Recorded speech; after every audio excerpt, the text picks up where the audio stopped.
ఆగ్నేయ బంగాళాఖాతంలో ఏర్పడిన తీవ్ర వాయుగుండం తుఫానుగా మారింది. క్రమేణా మరింత బలపడి తీవ్ర తుఫానుగా మారే అవకాశం ఉందని విశాఖ తుఫాను హెచ్చరికల కేంద్రం ప్రకటించింది. మరిన్ని వివరాలు మా ప్రతినిధి శామ్ అడిగి తెలుసుకుందాం. శామ్, చెప్పండి, తుఫానుకు సంబంధించి వాతావరణ శాఖ జారీ చేసిన హెచ్చరికల వివరాలు చెప్పండి.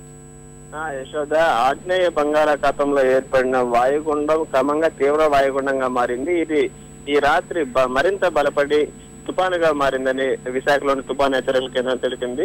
ఇది ప్రస్తుతం చెన్నైకి తూర్పు ఆగ్నేయ దిశలో 800 కిలోమీటర్ల దూరంలో ఇది కేంద్రీకృతమైంది.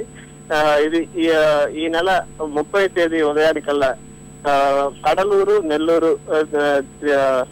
మధ్య, ఈ కడలూరు తమిళనాడులోని కడలూరు, మన దక్షిణ కోస్తాలోని నెల్లూరు మధ్య తీరం దాటే అవకాశం ఉందని అధికారులు చెప్తున్నారు. అయితే దీని ప్రభావం వల్ల రేపు ఉదయం అంటే 28వ తేదీ ఉదయం నుంచి దక్షిణ కోస్తా రాయలసీమల్లో మోస్తరు వర్షాలు, కొన్ని చోట్ల భారీ వర్షాలు కురిసే అవకాశం ఉందని అధికారులు చెప్తున్నారు.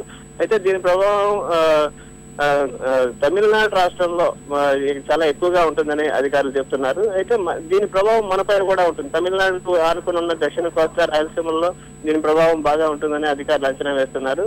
అయితే దీని ప్రభావం ఇప్పటికే మనకు కనిపిస్తోంది. తీరం వెంబడి గంటకు 45 నుంచి 50 కిలోమీటర్ల వేగంతో, బలమైన వేగంతో ఈదురుగాలు వీస్తున్నాయి. దీనివల్ల మత్స్యకారులు ఎవరు సముద్రంలోకి వెళ్లొద్దని చెప్పి అధికారులు హెచ్చరికలు జారీ చేశారు.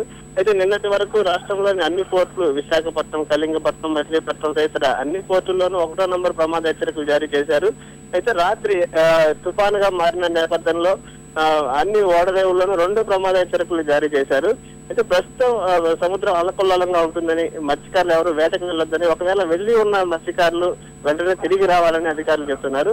ప్రస్తుతానికి ఇది తీవ్ర తుఫానుగా మారే అవకాశం ఉంది కాబట్టి అందరూ అప్రమత్తంగా ఉండాలని, వర్షాలు కూడా మంచి వర్షాలు కురిసే అవకాశం ఉందని విశాఖలోని తుఫాను హెచ్చరికల కేంద్రం అధికారులు చెప్తున్నారు. యశోద, ధన్యవాదాలు శామ్.